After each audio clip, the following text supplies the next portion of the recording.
ইসলামী ব্যাংকের কি হয়েছে, অমুকে কি নিয়ে গেছে, ব্যাংক দেউলিয়া হয়ে যাবে, এই হবে সেই হবে, টাকার পাবা না, আমানত পাবা না, এই সমস্ত সস্তা কথায় কান দেওয়া আমাদের দরকার নাই।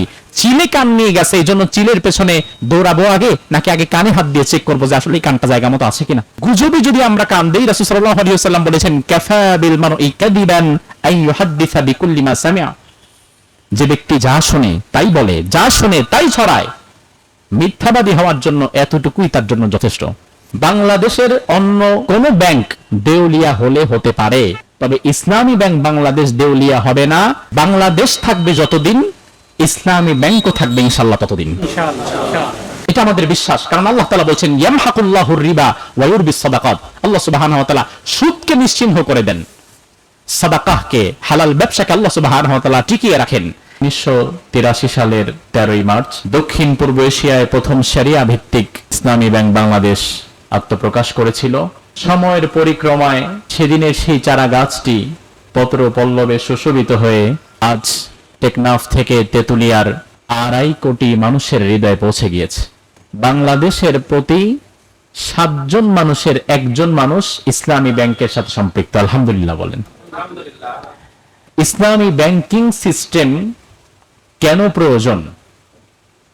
বাংলাদেশে এত এত ব্যাংক থাকতে নতুন করে আরেকটা ইসলামী ব্যাংক কেন দরকার হলো এই জাতির জন্য?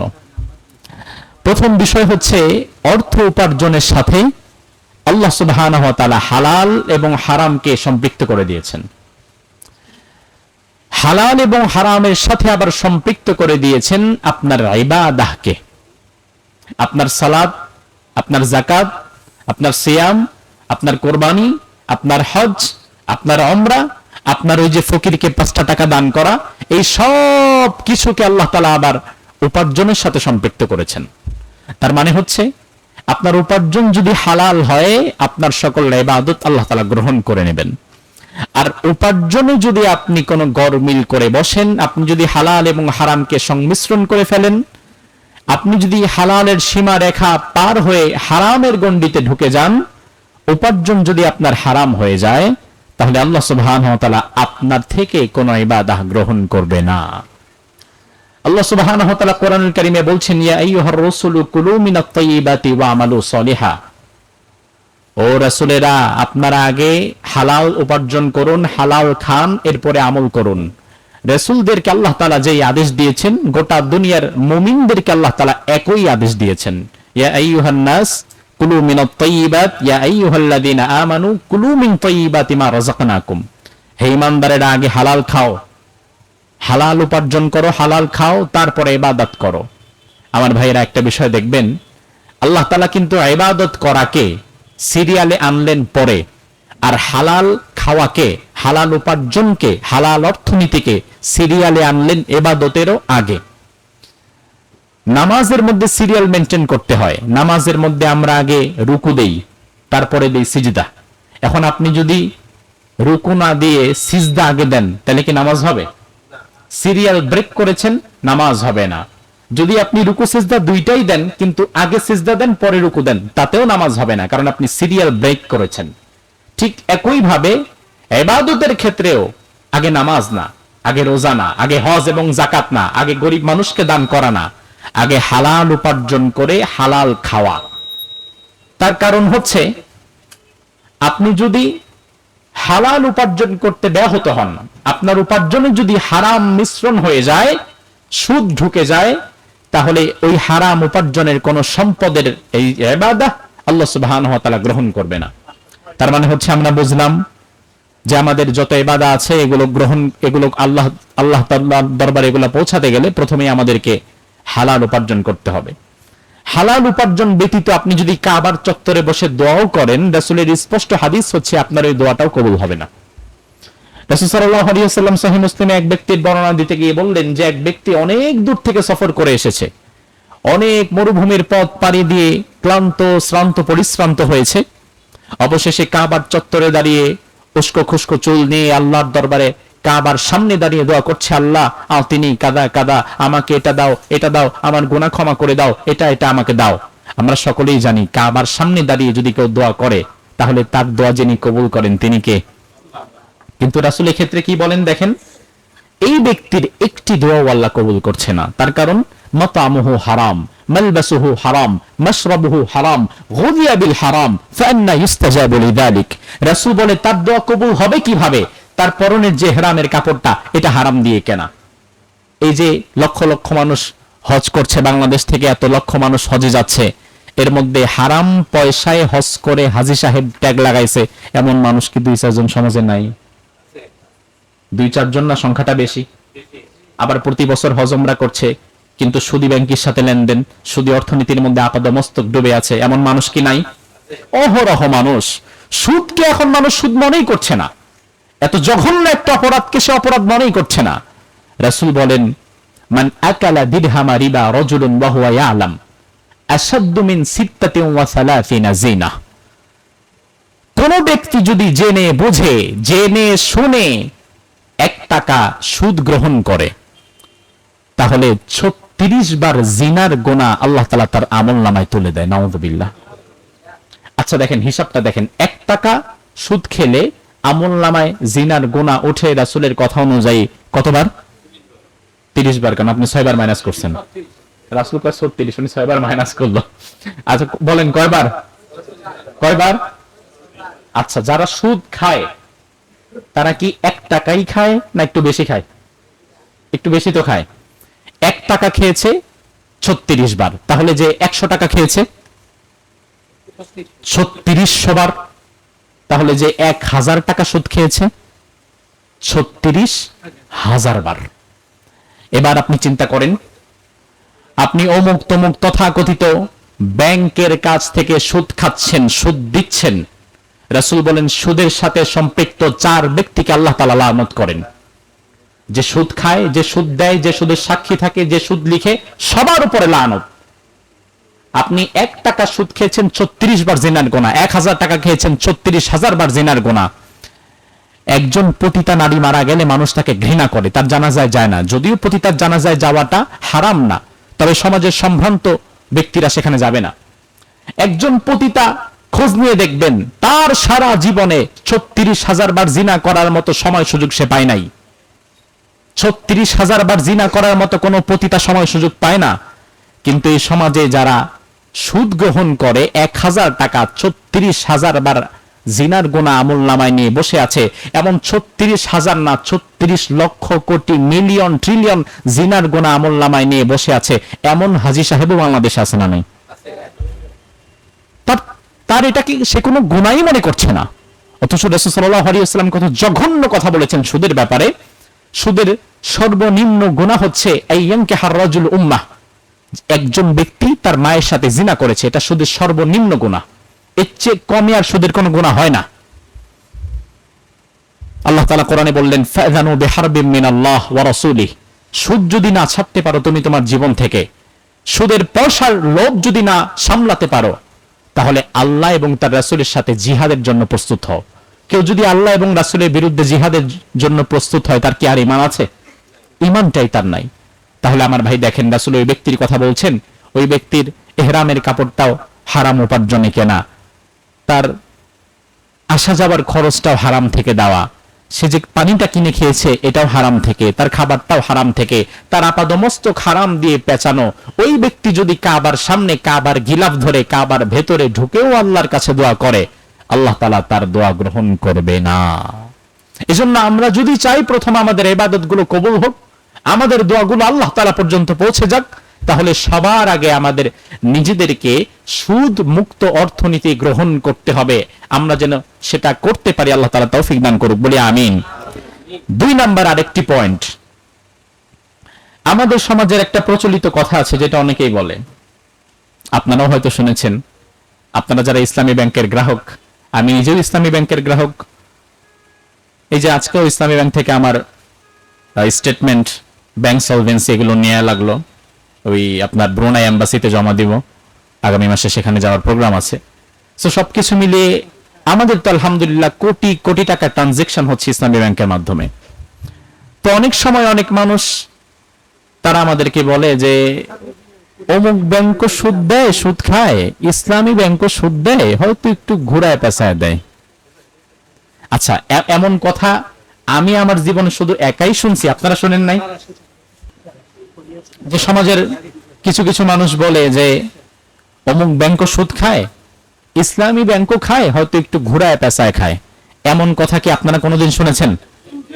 আপনাদেরকে বলে না? বলে।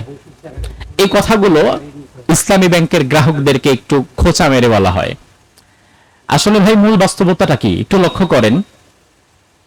হারাম আল হালালু বাইনুন ওয়াল হারামু বাইনুন, হালাল স্পষ্ট, হারাম স্পষ্ট। কিন্তু হারামকে একটু ঘোরালে পেঁচালে তো ওটা হালাল হয়েই যায়। যেমন আপনার বাসায় মেহমান এসেছে, আগামীকাল খুব ভোরে আপনি মুরগির দোকানে চলে গেলেন, মুরগি একটা কিনবেন। সে দোকানে কয়েকজন সেলসম্যান কাজ করে, 4-5 জন, এর মধ্যে একটা হিন্দু ছেলে আছে। তো ওই দিন আবার অন্যান্য সেলসম্যানরা আসতে পারে নাই। এখন ওই হিন্দু ছেলে জগদীশ চন্দ্র, সে যদি একটা মুরগি আপনাকে জবাই করে দেয়, আপনি কি ওই মুরগিটা খাবেন? কথা বলেন না, খাবেন না। আরেকজন ব্যক্তি, ওই দোকানেরই সেলসম্যান, আব্দুর রহমান তার নাম, সে জবাই করবে, একই ছুরি, একই দোকানের সেলসম্যান। আব্দুর রহমান যখন বিসমিল্লাহ বলে জবাই করবে, ওটা খাওয়া কি হারাম না হালাল? আর জগদীশ যদি একই ছুরি দিয়ে জবাই করে, তাহলে ওটা কি হালাল না হারাম? একই ছুরি, একই দোকানের সেলসম্যান, একই জায়গার মুরগি জবাই করবে দুইজন, একজনেরটা হালাল, একজনেরটা হারাম। তার কারণ কি? ওই ব্যক্তি একটু ঘুরিয়ে ফেলেছে, বিসমিল্লাহ বলে জবাই করেছে, সে মুসলিম, এজন্য ওটা হালাল হয়ে গেছে। বিষয় তো একই। আপনি তো বলতে পারবেন, আরে ভাই এটা কি হলো, একই ছুরি, উনিও যা করছে আপনিও তাই করছেন, একটু ঘুরায় পেঁচায় করছেন, বিষয় তো একই। এটা তো বোকামি, এ কথা তো যুক্তিযুক্ত না। বিবাহের পূর্বে একজন মেয়ের হাত ধরে রাস্তায় হাঁটা, এটা কি হালাল না হারাম? আপনি কালিমা পরে কবুল করে ফেললেন, এরপরে তার সাথে ঘুমানোটাও হালাল, বৈধ হয়ে গেছে। তার মানে তো বিষয়টা এটাই। ইসলামী ব্যাংক যেটা করে, তারা আপনাকে সুদ বলছে না, সুদ দিচ্ছে না, তাদের শরিয়া বোর্ড আছে, বরেণ্য ইসলামিক স্কলাররা শরিয়া বোর্ডে আছে, তারা ব্যবসার ভিত্তিতে আপনাকে মুনাফা দিচ্ছে। এরপরে দেখুন আরেকটা বিষয়, যেটা উদাহরণ দিয়ে আমি অনেক সময় বোঝাই, সেটা হচ্ছে ইসলামী ব্যাংক 100% সুদ মুক্ত থাকতে পারছে, এটা আমি বলবো না। তার কারণ বাংলাদেশ কোনো ইসলামী রাষ্ট্র না, বাংলাদেশ কোনো ইসলামী রাষ্ট্র না। এদেশের ব্যাংক যেহেতু ইসলামী ব্যাংক, বাংলাদেশ ব্যাংক সেন্ট্রাল ব্যাংকের আওতাধীন, তার রুলস তাকে মেনটেন করতে হয়, সেন্ট্রাল ব্যাংকের আওতাধীন তাকে ট্রানজাকশন করতে হয়, তার উপরে যে রুলস চাপিয়ে দেয়া আছে এই রুলস তাকে সে মানতে বাধ্য। এজন্য 100% সুদ মুক্ত থাকার উপায় ইসলামী ব্যাংকের কাছেও নেই। তবে আলহামদুলিল্লাহ আমি এতটুকু তো আশ্বস্ত হয়ে বুকে হাত দিয়ে বলতে পারি, অন্যান্য ব্যাংকগুলো বুক ফুলিয়ে 100% আপনাকে সুদ বলে সুদ খাওয়াচ্ছে, সুদ দিচ্ছে, আর ইসলামী ব্যাংক 99% সুদ মুক্ত থাকার চেষ্টা করছে। 1% হয়তো রাষ্ট্রের অনেক বিষয় তার উপরে চাপিয়ে দেয়া আছে, যার ফলে সে ওই বিষয় থেকে নিজেকে মুক্ত রাখতে পারছে না। আল্লাহ তাআলা বলছেন, ফাত্তাকুল্লাহা মাসতাতাতুম, তোমরা আল্লাহকে তোমাদের সর্বোচ্চ সীমাতে গিয়ে ভয় করো। তোমার সর্বোচ্চটুকু সামর্থ্যের আলোকে তুমি আল্লাহ তাআলাকে ভয় করে চলো। এখন যেখানে আমি ঠেকে গেছি, আমি আর পারছি না, সেখানে তো আমার রব আমার কাছ থেকে আর জবাবদিহিতা নিবে না। এক রাস্তা দিয়ে দুইজন হেঁটে যাচ্ছে, বুঝেন, একজনের গায়ে একটা সুতাও নাই, পুরা উলঙ্গ ল্যাংটা পাগলা, আর আরেকজনের গায়ে হাফ প্যান্ট একটা আছে, নাভিটা ঢাকা, তবে এই হাঁটুটা আবার খোলা। পুরুষের সতর হচ্ছে তার নাভি থেকে হাঁটু পর্যন্ত। একজনের গায়ে একটা সুতাও নাই, আরেকজনের গায়ে হাফ প্যান্ট আছে, তবে তার হাঁটু বের হয়ে আছে। যদিও দুজনের সতরই উন্মুক্ত, কারণ তার হাঁটু বের হয়ে আছে, তার সতরটাও তো পুরোপুরি হেফাজতে নাই। এখন আপনি কি বলবেন যে তোমার তো হাঁটু বের হয়ে আছে, হাঁটু তো দেখাই যাইতেছে, তাহলে হাফ প্যান্ট পরে লাভ কি, তুমিও তার মতো সবকিছু খুলে ফেলাও, এটা আপনি বলবেন? বরং আপনার বলা উচিত হচ্ছে যে না আলহামদুলিল্লাহ, তুমি তো ভাই অন্তত প্যান্টটা তো পরছো, তোমার তো মেইন লজ্জাস্থানটা হেফাজতে আছে, যেহেতু হাঁটুটা বের হয়ে আছে, তোমাকে একটা বড় প্যান্ট কিনে দেই, বা তোমার সাথে আমি আছি, তোমার সাথে আমরা আছি, অথবা তুমি একটু চেষ্টা করো, তাইলে এই হাঁটুটাও ঢেকে যাবে, তুমি আর তরকের গুনাহগার হবে না।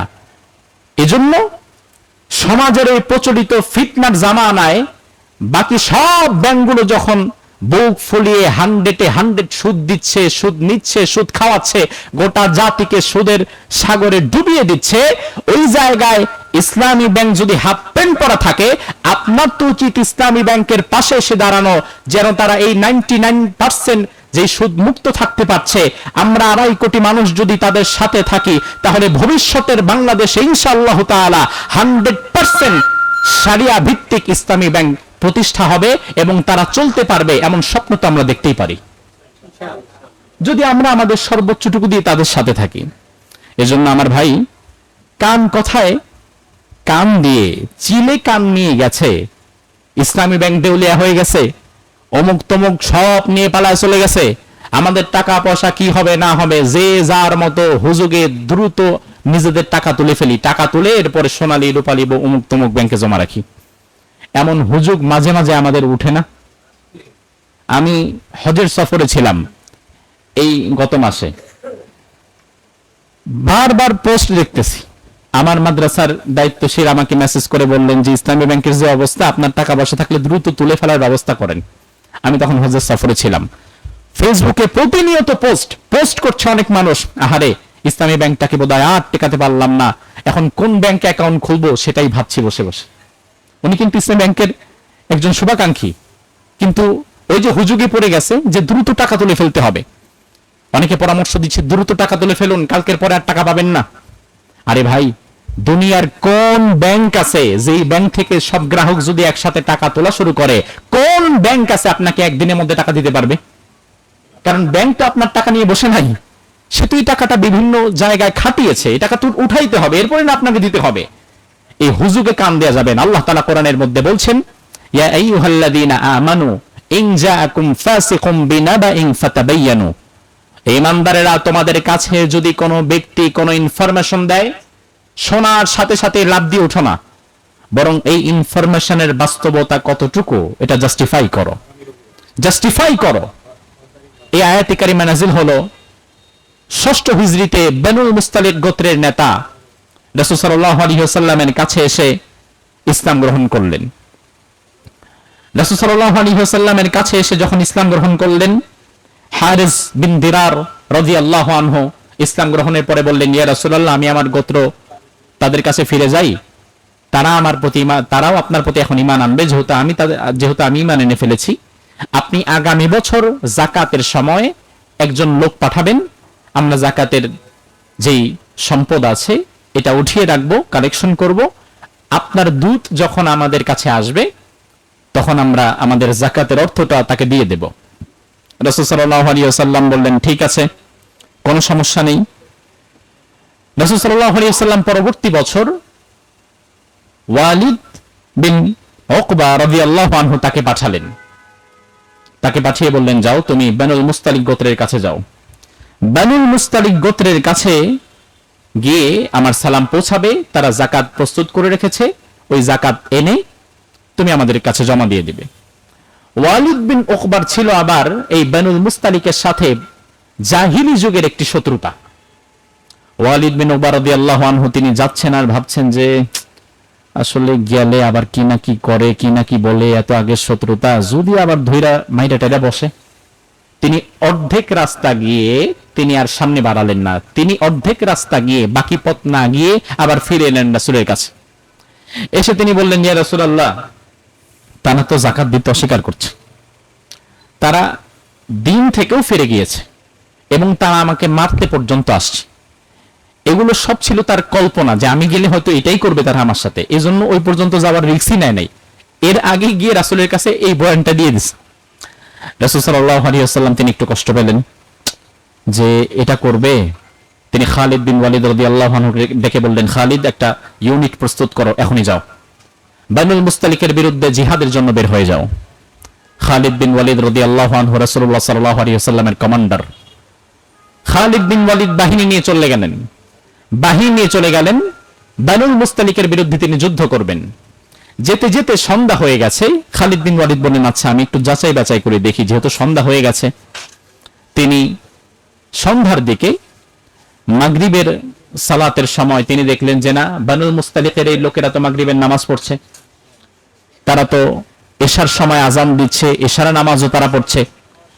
খালিদ বিন ওয়ালিদ রাদিয়াল্লাহু আনহু সারা রাত আর আক্রমণ করলেন না, তিনি আড়ালে তাদের কর্মকাণ্ড দেখতে লাগলেন। পরদিন ফজরের সময়ও দেখা গেল যে বানুল মুস্তালিকের লোকেরা ফজরের আজান দিচ্ছে, ফজরের নামাজও পড়ছে। এরপরে খালিদ বিন ওয়ালিদ রাদিয়াল্লাহু আনহু আত্মপ্রকাশ করলেন। বাকিরা যখন তাকে দেখলো, তারা মনে করলো যে তিনি হয়তো রাসূলের সেই পাঠানো দূত, তার কাছে আমাদের যাকাতের টাকা করে দিয়ে দিতে হবে। সকলেই টাকা করে নিয়ে খালিদ বিন ওয়ালিদের কাছে এসে বলল, আপনি আসতে তো দেরি করেছেন কেন? আমরা তো আরো অনেক দিন আগেই যাকাতের টাকাগুলো রেডি করে রেখেছি। খালিদ বিন ওয়ালিদ বলল, কি বলো এটা? বরং আমি তো জানি যে তোমরা যাকাত দিতে অস্বীকার করছো, আমি তো জানি তোমরা দিন থেকে ফিরে গেছো, আমি তো জানি যে তোমরা রাসূলের দূত তাকে হত্যার জন্য হাত বাড়িয়েছ। তারা বলল, আস্তাগফিরুল্লাহ, এটা তো হতেই পারে না, আমরা তো আরো অনেক আগে থেকেই আমাদের যাকাতের অর্থ সংগ্রহ করে রেখেছিলাম, কেউ তো আমাদের কাছে আসেনি, আজকেই আপনি প্রথম আসতেন। খালিদ বিন ওয়ালিদ রাদিয়াল্লাহু আনহু তাদের যাকাতের অর্থগুলো গ্রহণ করে রাসূল সাল্লাল্লাহু আলাইহি ওয়াসাল্লামের কাছে পৌঁছে গেলেন। ইন দ্য মিন টাইম আল্লাহ সুবহানাহু ওয়া তাআলা কোরআনে কারীমের আয়াত নাযিল করলেন, ইয়া আইয়ুহাল্লাযীনা আমানু ইন জাআকুম ফাসিকুম বিনাবাইন ফাতাবায়ানু, হে ঈমানদারেরা, তোমাদের কাছে কেউ যদি কোনো খবর আনে, শুনেই লাভ দিও না, রিঅ্যাকশন করো না, আগে জাস্টিফাই করো, দেখো, রহস্য উন্মোচন করো, সময় নাও। অন্যথায় আজকে একজনের একটা মিস ইনফরমেশনের কারণে গোত্রে গোত্রে একটা বিশাল ভয়ঙ্কর লড়াই বেঁধে যেত। যদি খালিদ বিন ওয়ালিদ রাদিয়াল্লাহু আনহু গিয়ে আক্রমণ করে ফেলতো যাচাই বাছাই না করে, তাহলে বিশাল একটা ভয়ঙ্কর লঙ্কা কাণ্ড হয়ে যেত। এজন্য আমার ভাই, ইসলামী ব্যাংকের কি হয়েছে, অমুকে কি নিয়ে গেছে, ব্যাংক দেউলিয়া হয়ে যাবে, এই হবে সেই হবে, টাকার পাবা না, আমানত পাবা না, এই সমস্ত সস্তা কথায় কান দেওয়া আমাদের দরকার নাই। চিলে কান নিয়ে গেছে, এই জন্য চিলের পেছনে দৌড়াবো আগে, নাকি আগে কানে হাত দিয়ে চেক করবো যে আসলে কানটা জায়গা মতো আছে কিনা? আগে তো চেক করা দরকার।